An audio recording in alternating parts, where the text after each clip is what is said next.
Hello there everybody, and welcome to another very special interview. This time I'm interviewing the Mexican Runner. Hello Patrick, thank you so much for the invitation. Hey, no problem man, I'm glad to have you. And now, let's get started. Why did you start speedrunning? Well, my first approach to speedruns was a tool-assisted video that I saw about Battletoads and Mario Bros 3. Actually, it was Mario Bros 3 in less than 5 or something like that, in less than 10 in YouTube. I saw that and I was wondering with my brother, is this like a guy playing or something?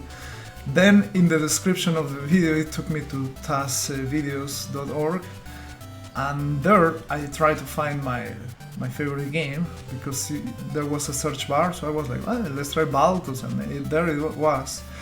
And somehow recommendations from YouTube took me to a video of speedrun, but that one was actually a person playing, and I was like, huh. And then that description had a website that was on Twitch. It was a team called Speedruns Live.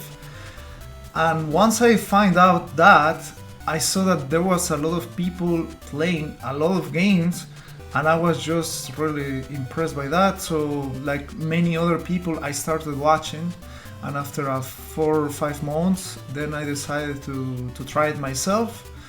Once I did, it was just simple. I mean, like the reason why is just probably the love for video games and competitiveness that I have for playing a video game. And the fact that I was able to play the game that I was good at, the one that I play a lot in my childhood, that make me, well, try to become a speedrunner and beat my first world record, well, which was not mine, but beat the first world record. I did successfully do that, and then, well, the community grew in my channel and they support me a lot, and I just kept on playing and having fun with it, and the rest is history. And here we are today. What games are you currently speedrunning, and what games do you plan on speedrunning in the future? At the moment I'm speedrunning Adventure Island 2, which is a very colorful game for the NES, a very fast pace, similar to Mario Bros, except that you ride dinosaurs, and not only just you, right? There is a set of different dinosaurs, and the levels are different theme, and I think it's a great game. Sadly, there is not many people speedrunning that game, but I like the game, and it was very popular in Mexico. So I play that game, and what games do I plan speedrunning on the future? I usually don't plan games that I will speedrun that much. There's games that I like. Usually the games that I play or speedrun in the future are games that I already play as a kid, such as Mega Man 4, Double Dragon 3, and some of those like Little Nemo Dream Master. So it's not that I'm exactly planning to speedrun those games, but if I have the time to speedrun or something, maybe I will just pick up one of those. And of course Battletoads, my favorite NES game too. What glitches, skips, and tricks would you say has been the easiest and also the hardest for you to perform?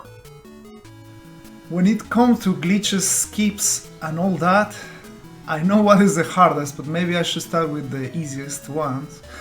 So, every game is different, and some games have their own glitches. That some of those are very easy to do, some others are really hard. So Adventure Island 2 has a trick that you just need to jump over a frog and keep walking to the right. You make a sound glitch that saves you about 2 seconds. And it's very easy to do, and a lot of times people don't even realize they got a glitch, but yeah, it's a glitch. So that one probably I will call it among the easiest ones. Where there's games like Cuphead, when you play in the legacy version, the vanilla version, the first version that came out, we were abusing of a power swap, weapon swap glitch that let us like deal almost double damage. So skipping phases of bosses, it was quite easy. For example, I did that with the dragon, The dragon usually is really hard, but thanks to that trick, it became easy in a way. But definitely, I will say that it's easy to get a skip. The game is hard, but it's easy. In concordance on how hard is the game. So yeah. So those are like the easy skips or tricks and glitches. But surely the one that was the hardest one for me to learn, perform, and everything is in Battletoads. It's the bike glitch. It's very specific. You have to do a set of very precise inputs, and for the long time when it was first implemented, it took us forever to just get it once. It took us like one time we were getting it every 2 hours. Every 2 hours that we were trying to get it, we were not getting it only one time. So that's definitely the hardest trick, the bike glitch. It skips the whole turbo tunnel section with the bike. So that's a very difficult trick to do. Over time has become easier to do, but it's still very difficult, I would say. What are some games that you were shocked to see others speedrun? Well, when I first started watching speedruns, I was shocked of speedruns in general, right? But one of the first games I watched was Mario 64, a legendary guy called Siglemic, that a lot of people know. But definitely, it was looking so good and so smooth, the movement of Mario. And that definitely, I think Mario 64 is a great game to introduce anyone to what are speedruns, because, well, maybe because of my age, Mario 64 was a game that at the time was revolutionary, and a lot of people got to play it, and just watching how the professional speedrunners play that game, what they do is just insane, it's just beyond imagination. So I was very shocked when I first saw that. And that was at the very beginning, but of course over the years I have also appreciated speedrunners in many other games too. But another one that also always amazed me is Super Metroid. It's a game that I particularly don't like, but watching the top players play is a piece of art. It's a piece of art, really.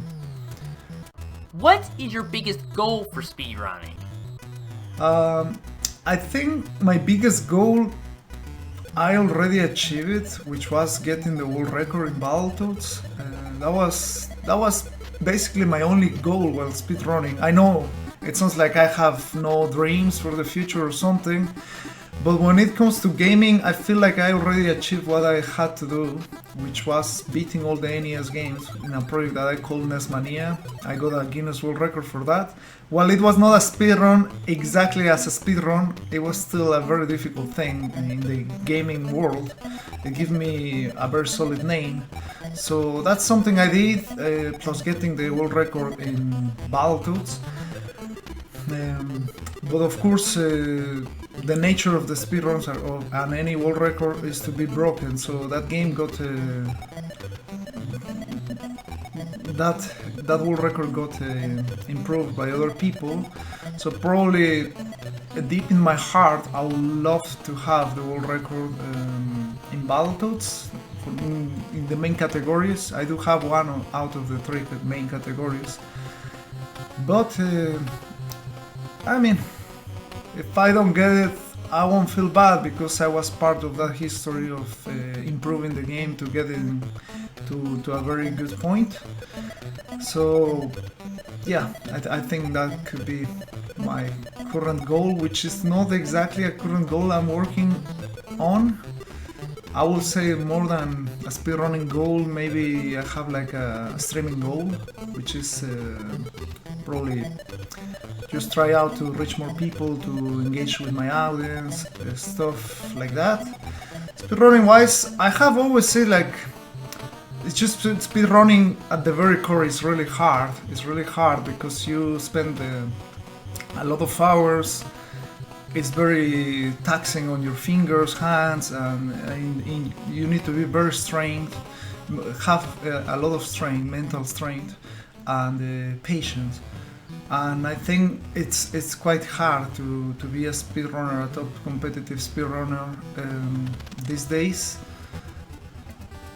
I mean, it's not impossible, but I don't know. I think it's just too hard to be a successful speedrunner.